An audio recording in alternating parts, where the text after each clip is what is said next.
সময় থাকলে বা শখ থাকলে বাগান করার ইচ্ছা আমাদের লাগে। আর এই বাগান করতে গিয়ে আমরা নানা রকম সমস্যার মধ্যে পড়ি। এইবারে আমরা জানি যে একটা নির্দিষ্ট লক্ষ্যে যেতে গেলে আমাদের হোঁচট খেতে হবে। কেউ হয়তো বেশি হোঁচট খায়, কেউ হয়তো কম হোঁচট খায়, কিন্তু একটা সময় লক্ষ্যবস্তুতে আমরা পৌঁছে যাই। তো বাগান করতে গেলেও আমাদের বিভিন্ন রকম সমস্যার মধ্যে পড়তে হয়। সেই সমস্যাগুলো কারোর ক্ষেত্রে অধিক হয়ে যায়, কারোর ক্ষেত্রে আবার কম হয়। কিন্তু বাগান করবেন তার সমস্যা হবে না এটা হতে পারে না, সমস্যা হবে, কিন্তু তা আমাদের ওভারকাম করতে হবে। তো আজকে যে বিষয় সম্বন্ধে আলোচনা করতে চলেছি সেটা একটা গুরুত্বপূর্ণ বিষয়। এটা অনেক বাগানীদেরই হয়ে থাকে। তাই এই বিষয় সম্বন্ধে জানতে গেলে অনুরোধ করব ভিডিওটা স্কিপ না করে সম্পূর্ণ ভিডিওটা দেখবেন। চলুন আসা যাক আসল আলোচনায়। নমস্কার বন্ধুরা, চলো কিছু জানি চ্যানেল থেকে আবারও আজকে আমি আপনাদের কাছে ফিরে এলাম এক অন্য ধরনের প্রতিবেদন নিয়ে। তা আজকের প্রতিবেদনে যেটা থাকছে সেটা আপনি আমার থাম্বনেল এবং টাইটেল দেখে আপনারা বুঝতে পেরেছেন। ঠিকই বলেছেন বন্ধুরা, আজকের প্রতিবেদনে থাকছে জবা গাছের, এই যে জবা গাছ দেখছেন, জবা গাছেতে কুঁড়ি বড় হচ্ছে কিন্তু প্রস্ফুটিত হওয়ার আগেই কুঁড়িগুলো ঝরে পড়ে যাচ্ছে। ঠিক এরকম এইভাবে কুঁড়িগুলো ঝরে পড়ে যাচ্ছে। কুঁড়ি বড় হচ্ছে কিন্তু তার ফুল ফোটবার আগেই ঝরে পড়ে যাচ্ছে। এটা কেন হয় এবং এর সমাধানের পথ কি, আজকে এই নিয়েই আমাদের আলোচনা। কুঁড়ি এসে গাছ থেকে ঝরে পড়ে যাওয়ার পেছনে বেশ কিছু কারণ রয়েছে। তো সেই কারণগুলো আগে আলোচনা করা যাক। পর্যাপ্ত জল বা সীমিত জল হয়ে গেলেও গাছের কুঁড়ি ঝরে যেতে পারে। 2 নম্বর হচ্ছে পুষ্টির অভাব হলে গাছে কিন্তু কুঁড়ি ঝরে যেতে পারে। 3 নম্বর হচ্ছে গাছে বিভিন্ন ধরনের পোকামাকড় আক্রমণ করলে তার থেকেও কিন্তু কুঁড়ি ঝরে যাওয়ার সম্ভাবনা থাকে। তারপরে যে কারণ হলো সেটা হচ্ছে ছত্রাকজনিত সমস্যা। গাছেতে বিভিন্ন ধরনের ছত্রাক যদি আবির্ভাব হয় তাহলে সেক্ষেত্রেও গাছের কুঁড়ি ঝরে যেতে পারে। এবং সর্বশেষ যে কারণ, পর্যাপ্ত আলো হবে না কিন্তু আলো থাকা দরকার, এরকম সমস্যা যদি হয়ে যায় তাতেও কিন্তু কুঁড়ি ঝরে যেতে পারে। মানে চড়া রোদ্দুর বা রোদ একবারেই নেই, আলো হাওয়া বাতাস পৌঁছে না, এরকম জায়গাতে থাকলে পরেও গাছের কুঁড়ি ঝরে যেতে পারে। এইবারে প্রথম আলোচনায় আসা যাক। শুধু জবা গাছ বলে নয়, যে কোনো গাছেতেই জল কিন্তু সীমিত দিতে হয়। কারণ গাছে যত সমস্যার মূলেই হচ্ছে কিন্তু পর্যাপ্ত জল দেওয়া, বিশেষ করে টবের গাছে। যদি টবের জল নিকাশি ব্যবস্থা ভালো না থাকে, আপনি নিয়মিত জল ঢেলে গেলেন, বা আপনার বাগানে 50টা টব আছে, তার মধ্যে দেখছেন 20টার মাটি শুকনো আর বাদ বাকি মাটি ভিজে, আপনি ওই সাথে 50টার সাথেই জল দেওয়া শুরু করে দেন। তো ওই জলটা টবের নিচে গিয়ে জমা সৃষ্টি করে এবং একটা সময় শেকড় পচে। এই শেকড় পচে যাওয়ার থেকে গাছের কিন্তু বিভিন্ন ধরনের সমস্যা হয়। যত গাছ মারা যায়, জল না দিয়ে যতটা মারা যায় তার থেকে বেশি মারা যায় হচ্ছে জল বেশি দেওয়ার ফলে। কাজেই জল আমাদের দিতে হবে, যে কোনো প্রাণীরই জলের দরকার। সেই জলটা যেন পর্যাপ্ত পরিমাণে না হয়, আবার খটখটে শুকনো মাটিও যেন না হয়। মানে এই দিকে খেয়াল রাখতে হবে, মেপে জল দিতে হবে। যে গাছটা যখন যতটা জলের প্রয়োজন ঠিক ততটা জলই আমাদের দিতে হবে। মানে মাটি সবসময় ময়েশ্চার থাকবে, হালকা ভিজে থাকবে কিন্তু জল দাঁড়িয়ে থাকবে না। তাই একটা সমস্যা। যদি এইগুলো ঠিকঠাক থাকে, এইদিকে সমস্যা আপনার মিটলো। যদি এগুলো সমস্যা আপনার মানে দেখেন যে অসুবিধা হচ্ছে, তাহলে এইগুলোকে আপনাকে ঠিক করতে হবে। দ্বিতীয় যে সমস্যাটা, পুষ্টির অভাব হলে, যে কোনো পানিরই পুষ্টির অভাব হলে বিভিন্ন রকমের সমস্যা হয়, শুধু গাছ বলে না। তো গাছের আমরা জানি মুখ্য খাবার হচ্ছে ম্যাক্রোনিউট্রেন্ট। এই ম্যাক্রোনিউট্রেন্টের মধ্যে যেটা মূল খাবার সেটা হচ্ছে এনপিকে, তার সঙ্গে ক্যালসিয়াম ম্যাগনেসিয়াম লাগে। এছাড়াও গাছের মাইক্রোনিউট্রেন্ট বা অনুখাদ্য কিছু প্রয়োজন লাগে। সেই খাদ্যটা গাছের কম হলেও চলে, কিন্তু সেই খাদ্যের কোনো একটা খাদ্যের যদি অভাব হয়, গাছের কিন্তু বিভিন্ন সমস্যার সম্মুখীন হয় গাছ। তো গাছে খাদ্যটাকে আমাদের দিতে হবে অন্তত পক্ষে যে খাদ্যটা গাছ বেশি পরিমাণে নেয়, মানে ম্যাক্রোনিউট্রেন্ট খাবারটার দিকে আগে নজর রাখতে হবে। মানে গাছকে আপনাকে সময় মতন নিয়ম করে একটা ব্যালেন্স এনপিকে, সে 19-19 হোক বা 20-20 হোক, একটা ব্যালেন্স এনপিকে 7 থেকে 10 দিন অন্তর 1 লিটার জলে 1 থেকে 2 গ্রাম ভালো করে মিশিয়ে সমস্ত পাতায় গাছে স্প্রে করে দেবে। তাতে কি হবে, গাছ পত্র রন্ধ্রের মাধ্যম দিয়ে এই ব্যালেন্স এনপিকেটাকে পাবে। আর ব্যালেন্স এনপিকেটাকে পাওয়া মানে গাছ একসাথে নাইট্রোজেন পাবে, ফসফরাস পাবে এবং পটাশিয়াম পাবে। এটা নতুন করে ব্যাখ্যা করার দরকার নেই যে নাইট্রোজেনের কি ফাংশন, ফসফরাসের কি ফাংশন, পটাশিয়ামের কি ফাংশন। আমি এর আগে বহু ভিডিওতে বারবার বলেছি এবং আপনারাও জানেন। এইটাকে দিতেই হবে। আর তার সাথে 15-20 দিন অন্তর অন্তর বা 25 দিন অন্তর অন্তর ম্যাগনেসিয়াম এবং ক্যালসিয়াম যোগান দিতে হবে। আর মাসে একবার একটা অনুখাদ্য দিতে হবে, কেন গাছের কোনো সময় বোরনের অভাব হলেও ফুল ঝরে যায়, গাছের মলিবডেনামের অভাব হতে পারে, আবার গাছে আয়রনের অভাব হলেও পাতার মধ্যে ফ্যাকাসে ভাব হয়, যার ভিডিও আমি কিছুদিন আগে আপনাদের পোস্ট করেছি।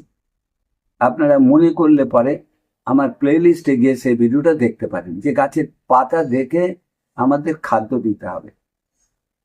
পাতাই গাছের কষ্টটা ফুটিয়ে তোলে, কখন কি খাদ্যের প্রয়োজন হয় গাছ পাতাতে বুঝিয়ে দেয়।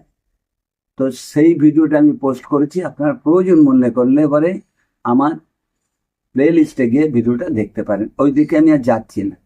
এবারে যে তৃতীয় সমস্যার কথাটা বলছি সেটা হচ্ছে পোকামাকড়ের সমস্যা। গাছে বিভিন্ন ধরনের পোকামাকড় এসে উপদ্রব করে, বিশেষ করে অ্যাফিডস, অতি ক্ষুদ্র আকার পোকা, খুব ছোট ছোট পোকা হয়, খালি চোখে দেখা যায় না অনেক সময়তে। তারা এসে কি করে, পাতায় এসে বসে, পাতার নিচের থেকে বা পাতার থেকে রস চুষে চুষে খায়, দেখে শোষক পোকা বলে। এই শোষক পোকার মধ্যে অনেক আছে, সাদামাছি আছে, বিভিন্ন। তো শোষক পোকা, এই পোকাগুলো কি করে, গাছের পাতার থেকে রস খেয়ে নেয়, খেয়ে নিয়ে গাছের পাতার ক্লোরোফিলটাকে নষ্ট করে দেয়, যার ফলে গাছের পাতা তার কার্যক্ষমতা হারিয়ে ফেলে, ক্লোরোফিল তৈরি করতে পারে না, এবং গাছ ধীরে ধীরে সমস্ত পাতা হলদে হতে থাকে গাছে, এবং গাছ একটা সময়তে মৃত্যুর মুখে ঢলে পড়ে। এইটা যেমন ওরা ক্ষতি করে, তেমনি যখন গাছে কুঁড়ি আসে, কুঁড়ি আসার পর একটু যখন কুঁড়িটা বড় হয়, এই যে কুঁড়ি আছে, কুঁড়ির বৃন্ততে এরা এসে বসে, খালি চোখে দেখা যায় না আমাদের, ঝাড়া দিলে পরে আস্তে আস্তে উড়ে যায়। তো এরা সূক্ষ্ম থাকে, বৃন্তের ভেতর থাকে, এই দেখুন দেখা যাচ্ছে এখানে কুঁড়ি কুঁড়ি, চোখে দেখতে পাবেন, আমি দেখতে পাচ্ছি, একবার ছোট ছোট ছোট ছোট পোকা। আর এর ভেতরেও ঢুকে থাকে, আবার এই পাপড়ির ভেতরে গিয়েও ঢুকে কি করে, আস্তে আস্তে ওরা এখান থেকে বৃন্তর থেকে পুরো কুঁড়ির রসগুলো চুষে খায়, যার ফলে কি হয়, বৃন্তর গোড়াটা হলদে হয়ে যায় এবং বৃন্তর পেছনটাও হলদে হয়ে যায়, হয়ে গিয়ে এর ক্ষমতা হারিয়ে যায়। তখন কি হয়, কুঁড়ির থেকে আর ফুল নতুন ভাবে প্রস্ফুটিত হতে পারে না, কুঁড়িটা পড়ে যায়। অনেক সময় তো আবার কি হয়, ফাঙ্গাসের অ্যাটাক করলে এরকম ধরনের কুঁড়ি কালো হয়ে ঝরে পড়ে যায়, যেমন দেখছেন। এটা কি হয়েছিল, এটা অ্যাপিডস আক্রান্ত তো করেই ছিল, তারপরে এটা ফাঙ্গাস আক্রান্ত হয়। ফাঙ্গাসে আক্রান্ত হওয়ার পর দেখুন কুঁড়িটা কালো হয়ে গেছে। এই হলদে দেখছেন, হলদের থেকে দেখুন এখানে হলদের থেকে কালো হয়ে গেছে। হয়ে কি হয়েছে, কুঁড়ির কার্যক্ষমতা হারিয়ে গেছে। এ গাছের থেকে খাদ্য জল শোষণ করে টেনে তুলতে পারছে না, কুঁড়িটা প্রস্ফুটিত হবে কি করে, ফুটবে কি করে, ফুটতে পারছে না। তো ফুল ফোটার আগেই এই গাছটা সবই তাই হয়েছে। এই দেখুন, এই যে দেখছেন এটা ফুল ফুটবো করছে, এটাও কিন্তু 1-2 দিন পরে এর গোড়ার থেকে খসে পড়ে যাবে। তাহলে 3য় নম্বরের যে সমস্যাটা হলো সেটা হচ্ছে কি, এক হচ্ছে বিভিন্ন পোকার আক্রমণে গাছের এই কুঁড়ির এই অবস্থা হয়। আর চতুর্থ হচ্ছে আপনার ছত্রাক বা ফাঙ্গাসের জন্য এই হচ্ছে। তো এইবারে আসা যাক, এই যে সাকিং পোকা বা এই শোষক পোকা, এরা যে আক্রান্ত করছে গাছকে, এটা কি দমন করা যায় না? হ্যাঁ, প্রথমেই যদি আমরা পর্যবেক্ষণ করে বুঝতে পারি, প্রথম অবস্থা থেকেই এর যদি আমরা চিকিৎসা করতে পারি, তাহলে এর সমাধানের পথ রয়েছে। এইবারে এইটা জৈবভাবেও করা যায় এবং রাসায়নিকভাবেও করা যায়। এর মধ্যে বলে রাখা দরকার, যে কুঁড়ি অলরেডি হলদে হয়ে গেছে সেটাকে কিন্তু আর বাঁচাতে পারবেন না, কারণ সে ইনফেক্টেড হয়ে গেছে। সে যতই আপনি ফাঙ্গিসাইড দিন আর প্যাস্টিসাইড দিন, এ রোধ করতে পারবে না, ওটা ঝরে পড়বেই। কিন্তু পরবর্তী যে কুঁড়িগুলো রয়েছে, যেগুলো ইনফেক্ট করতে পারেনি বা অল্প বিস্তর এসে বসেছে, সেক্ষেত্রে কিন্তু সুরা হবে। চলুন জেনে নেওয়া যাক, বাজার চলতি অনেক কীটনাশক বেরিয়েছে এই শোষক পোকা দমনের জন্যে। কিছু কীটনাশকের সম্বন্ধে আপনাদের সাথে আলোচনা করছি, তারপরে আমি ছত্রাক দমনের জন্য কি ফাঙ্গিসাইড সেটা নিয়ে আলোচনা করব। যদি প্রথম থেকেই ধরতে পারেন, অল্প বিস্তর হয়ে থাকে, তাহলে ঘরোয়াভাবে আমরা সমাধান কিছুটা করতে পারি।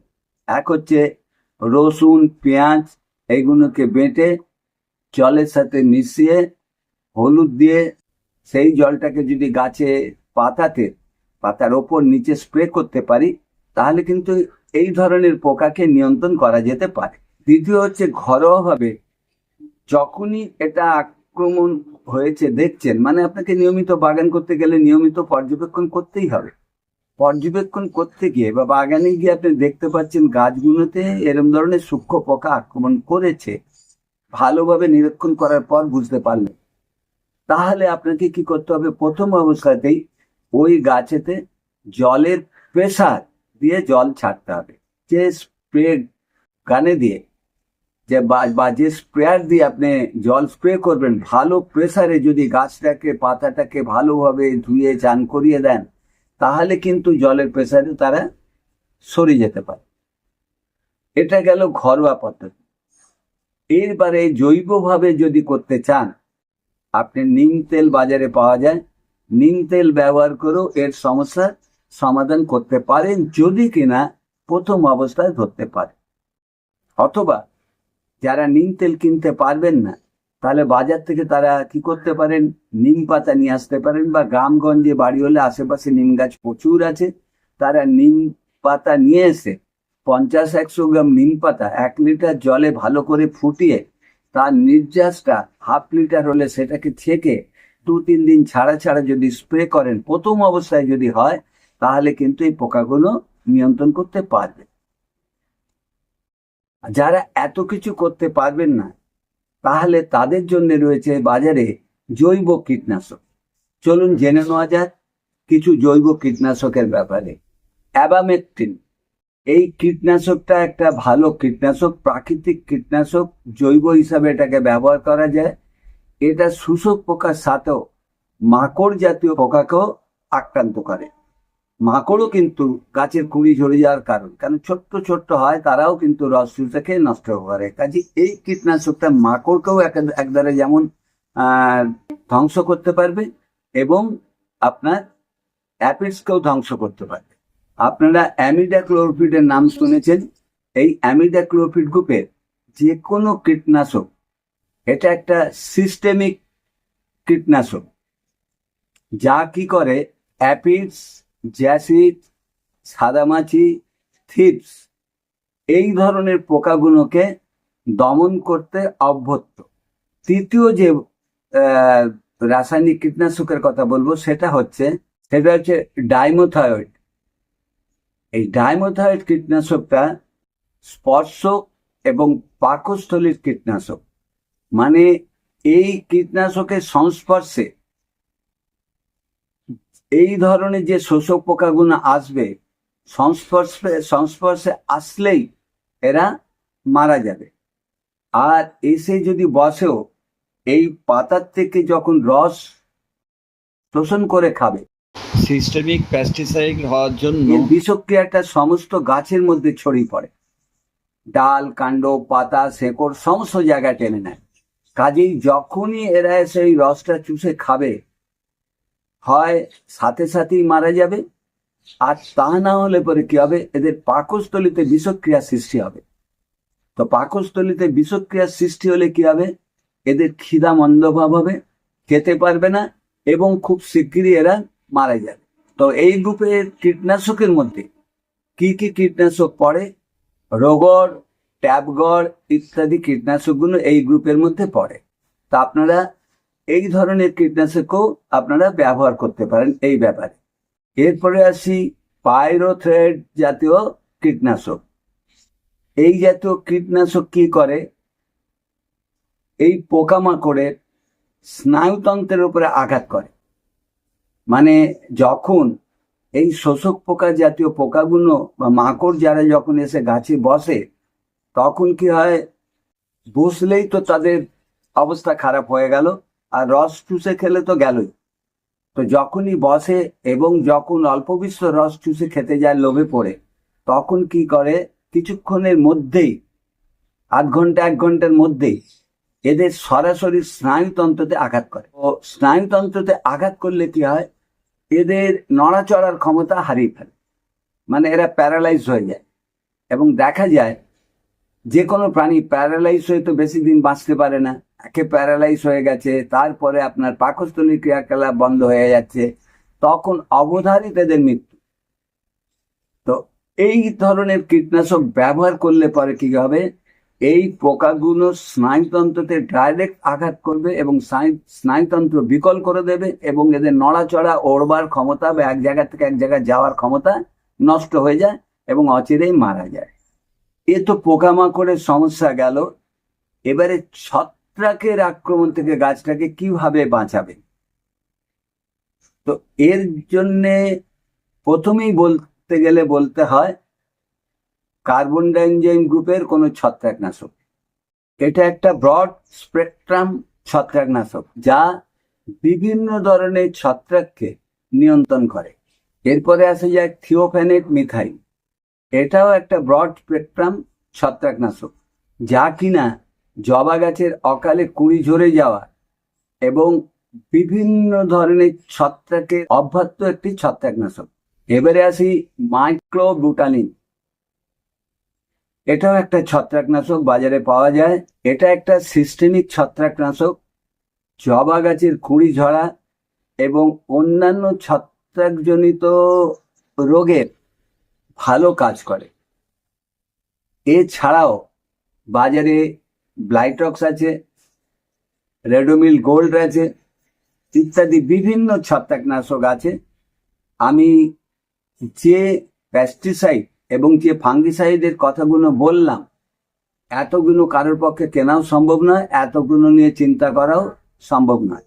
এতগুলো পেস্টিসাইডের মধ্যে যে কোনো দুটো পেস্টিসাইড আর এতগুলো ফাঙ্গিসাইডের মধ্যে যে কোনো দুটো ফাঙ্গিসাইড আপনারা ঘরে রাখতে পারেন। এবারে বলবেন দুটো কেন রাখবো, একটাতে হয় না? একটা ব্যবহার করলে কি হয়, এই পোকারা এত চালাক হয়ে গেছে, আপনার দিনের পর দিন যদি এই একই ধরনের পেস্টিসাইড, একই ধরনের ফাঙ্গিসাইড যদি দিতে থাকেন, এরা কি হয়, রেজিস্ট করে ফেলে ওদের বডিতে। তখন ওই ফাঙ্গিসাইড বা ওই পেস্টিসাইড আর কাজ করে না। তাই আপনাদেরকে অনুরোধ করবো, দুটো করে কিনে রেখে দেবেন, দুটো পেস্টিসাইড মানে কীটনাশক আর 2 ধরনের ছত্রাকনাশক বাড়িতে রেখে দেবেন। অল্টারনেটিভ করে ব্যবহার করবেন। এক সপ্তাহে দিলেন ধরুন কীটনাশক একটা গ্রুপে, ঠিক তার পরের সপ্তাহে পাল্টে যে কোনো একটা দিন। তেমনি আবার এক সপ্তাহ 10 দিন অন্তর কি করলেন, পাল্টাবেন। একবার দিলেন এক ধরনের ফাঙ্গিসাইড, তার পরের 7-10 দিন বাদে আবার অন্য ধরনের ফাঙ্গিসাইড। তাহলে কি হবে, এই যে ছত্রাক বা বিভিন্ন ধরনের শোষক পোকা আছে, এদেরকে আপনারা অতি সহজে নিয়ন্ত্রণ বা মেরে ফেলতে পারবেন। এবার আসা যাক শেষ জিনিসটার ব্যাপারে। যে কোনো গাছেরই বেঁচে থাকতে গেলে আলোর প্রয়োজন, রোদের প্রয়োজন, সূর্যের আলোর দরকার লাগে। বিশেষ করে বেশ কিছু গাছ তাদের দিনেতে কম করে 7 থেকে 8 ঘন্টা আলোর দরকার লাগে। জবা গাছও ব্যতিক্রম নয়, জবা গাছ রোদ পছন্দ করে। তো এই গাছটাকে এমন জায়গায় রাখতে হবে যেখানে দিনেতে কম করে 6 থেকে 7 ঘন্টা এই গাছটা রোদ পায়। আবার এর মানে এই নয় যে প্রখর সূর্যের তাপ, মানে পুরো সামার গ্রীষ্মকালে 40-45 ডিগ্রি টেম্পারেচার রয়েছে, তার মধ্যে গাছটাকে ফেলে রেখে দেবেন, তাতে গাছ শুকিয়ে মারা যাবে, ডিহাইড্রেশন হয়ে যাবে গাছে। তো সেরকম কথা বলছি না, নর্মাল যে সময়তে রোদ থাকে, মানে গ্রীষ্মকালটা বাদ দিয়ে অন্যান্য সময় দিনে এমন জায়গায় গাছটাকে রাখবেন যেখানে 6 থেকে 7 ঘন্টা ভালো রোদ পায়। তো এই গুলো যদি আপনারা করতে পারেন, তাহলে আপনারা আপনাদের জবা গাছের কুঁড়ি ঝরে পড়ার সমস্যা নিজেরাই সমাধান করে নিতে পারবেন। তো আশা করি আপনাদের এই সমস্যা সমাধান সম্বন্ধে বোঝাতে পারলাম। যদি মনে করেন ভিডিওটা একটা ইনফরমেটিভ ভিডিও হয়েছে বা আপনাদের কাজে লাগবে, তাহলে অন্যান্য ভিডিও মতন যেমন বেশি করে লাইক দেন, এবারেও লাইক বেশি করে দেবেন, কারণ আপনাদের কাছ থেকে যত বেশি লাইক পাবো আমার ভিডিও করার প্রবণতাটা বাড়বে এবং পরবর্তী দিনে আপনাদের সামনে এরকম নতুন নতুন ধরনের টপিকসের ভিডিও নিয়ে আসতে পারবো, বা আপনারা অনুরোধ করলে আপনাদের অনুরোধ মতন আমি ভিডিও তৈরি করে আপনাদের সমস্যাগুলো সমাধান করার চেষ্টা করতে পারবো। আর যদি মনে করেন এটা আপনাদের সত্যি কাজে লাগতে পারে আর অন্যেরও কাজে লাগতে পারে, তাহলে অনুরোধ করব যদি সম্ভব হয় তাহলে আপনাদের জানাশোনা যে সমস্ত বাগান প্রেমী বা ছাদ বাগান প্রেমী মানুষ রয়েছেন তাদের কাছে ভিডিওটা একটু বেশি করে শেয়ার করে তাদেরকেও একটু দেখার সুযোগ করে দেবেন। আর নতুন বন্ধুদের কাছে অনুরোধ করব, যারা আমার চ্যানেলটাকে এখনো সাবস্ক্রাইব করে উঠতে পারেননি, ছাদ বাগানের ওপরে বা কৃষি সংক্রান্ত বিষয়ের উপরে যদি নতুন নতুন ভিডিওর আপডেট পেতে চান, তাহলে চ্যানেলটাকে সাবস্ক্রাইব করে পাশে থাকা বেল ঘন্টাটা পুশ করে নোটিফিকেশনটাকে অল করে রাখুন। তো বন্ধুরা, আজকের মতন আমি এইখানে আমার ভিডিও সমাপ্ত করলাম। আবার আপনাদের সাথে দেখা হবে খুব শিগগিরই অন্য কোনো নতুন ভিডিওর সাথে। ততদিনে আপনারা খুব খুব ভালো থাকুন, সুস্থ থাকুন। ধন্যবাদ বন্ধুরা।